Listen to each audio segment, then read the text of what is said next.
POCSO കേസുകൾ അന്വേഷിക്കാൻ പുതിയ അന്വേഷണ വിഭാഗം രൂപീകരിക്കാൻ പോകുന്നുവെന്ന് ഞാൻ പറഞ്ഞല്ലോ. 20 ഡിവൈഎസ്പിമാർക്ക് ചുമതല കൊടുത്തു കഴിഞ്ഞു. 304 തസ്തികകൾ ആഭ്യന്തര വകുപ്പ് സൃഷ്ടിച്ചുകൊണ്ട് ഉത്തരവിറക്കി കഴിഞ്ഞു. 24 പ്രൈം ടൈം ബ്രേക്കിംഗുമായി തിരുവനന്തപുരത്ത് മനീഷ് മഹിപാൽ ചേരുകയാണ്. മനീഷ്, പ്രൈം ടൈമിലേക്ക് സ്വാഗതം. യഥാർത്ഥത്തിൽ സർക്കാരിൻ്റെ ഒരു പുതിയ നീക്കം, എന്തായാലും ഈ നീക്കം വളരെ ശക്തമായ നീക്കമാണ് എന്ന് നമ്മൾ തിരിച്ചറിയുന്നു. കൂടുതൽ ഈ ഉത്തരവിൻ്റെ വിവരങ്ങൾ എന്താണ്? SKN 2012 നിലവിൽ വന്നതാണ് കുട്ടികൾക്കെതിരെയുള്ള ലൈംഗിക അതിക്രമങ്ങൾ അടക്കമുള്ള ചൂഷണങ്ങൾക്കെതിരായ ഈ നിയമം. പക്ഷേ വേണ്ട വിധം പോലീസ് സ്റ്റേഷനുകളിൽ ഈ പോക്സോ കേസുമായി ബന്ധപ്പെട്ട അന്വേഷണങ്ങൾ മന്ദഗതിയിൽ നീങ്ങുന്നു, അല്ലെങ്കിൽ ഇതുമായി ബന്ധപ്പെട്ട നടത്തുന്ന അന്വേഷണത്തിൽ പല വിധത്തിലുള്ള വ്യതിയാനങ്ങൾ സംഭവിക്കുന്നു എന്ന തരത്തിലുള്ള വ്യാപകമായ പരാതിയുണ്ട്. വർദ്ധിച്ചു വരുന്ന സാഹചര്യത്തിൽ ഇത്തരം കേസുകൾ അന്വേഷിക്കുന്നതിന് ഒരു പ്രത്യേക തന്നെ വിഭാഗം വേണമെന്ന ആവശ്യം നേരത്തെ തന്നെ സേനയിൽ നിന്ന് തന്നെ അത്തരത്തിലുള്ള ആവശ്യം ഉയർന്നിരുന്നു.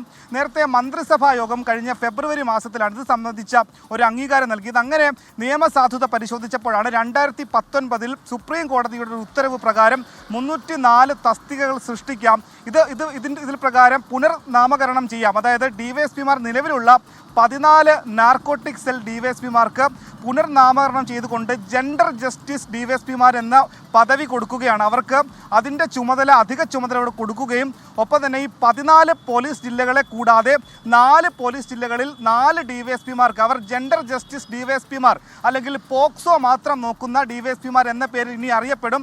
ഓരോ പോലീസ് ജില്ല, അതിൽ നിലവിലുള്ള 16 പോലീസ് ജില്ലകൾക്ക് പുറമെ 4 പോലീസ് ജില്ലകൾക്ക് കൂടി ഈ രീതിയിൽ ഡിവൈഎസ്പിമാർക്ക് ചുമതല നൽകുന്നുണ്ട്.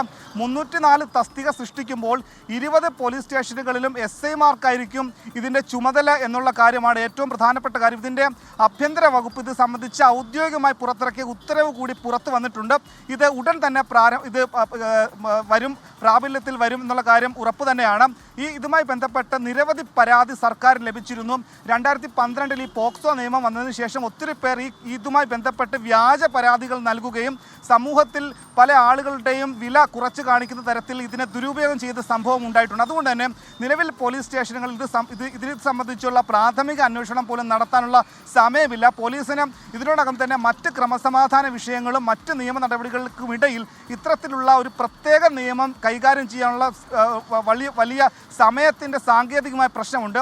ഇത്തരത്തിലുള്ള സാങ്കേതിക പ്രശ്നം മറികടക്കാൻ വേണ്ടിയിട്ടാണ് ഒരു DYSP പദവിയുള്ള 20 പേർക്കാണ് സംസ്ഥാനത്ത്, അത് 20 പോലീസ് ജില്ലകളായി തിരിച്ചുകൊണ്ട് 20 SIമാർക്കും ഓരോ യൂണിറ്റിൻ്റെയും ചുമതല നൽകിക്കൊണ്ട് ഇതിൻ്റെ അധിപനായി ഓരോ DYSPമാരെ നിയമിച്ചുകൊണ്ടുള്ള ആഭ്യന്തര വകുപ്പിൻ്റെ എന്താണെങ്കിലും ഉത്തരവ് ഇതിനോടകം പുറത്തു വന്നിട്ടുണ്ട്. പത്രമാധ്യമങ്ങളടക്കം അത് അടുത്ത ദിവസം റിപ്പോർട്ട് ചെയ്യപ്പെടും. എന്താണെങ്കിലും ഇത് സംബന്ധിച്ച് ഇനി പോക്സോ കേസുമായി ബന്ധപ്പെട്ട കേസുകളിൽ വിശദമായ അന്വേഷണം ഉണ്ടാകുന്ന കാര്യം ഇതിനോടകം തന്നെ ഉറപ്പായി. SKN.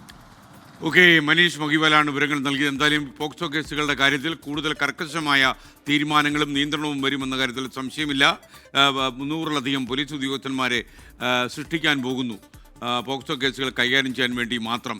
എന്തായാലും ഇത്രയും കാലമായി കുട്ടികളുള്ള അതിക്രമങ്ങൾ കൂടി വരുമ്പോഴും ഈ പോലീസുകാരിലെ സ്റ്റാഫില്ല എന്നൊക്കെ പറഞ്ഞ് ഈ തക്കതായ ശിക്ഷകൾ സമയത്ത് കൊണ്ടുവരാനും കോടതിയിൽ കാര്യങ്ങൾ എത്തിക്കാനും ഒക്കെ കഴിയാതെ പോകുന്ന സാഹചര്യത്തിന് മാറ്റമുണ്ടാകാൻ പോകുന്നു എന്ന് വേണം നമുക്ക് ലഭിക്കുന്ന വിവരം.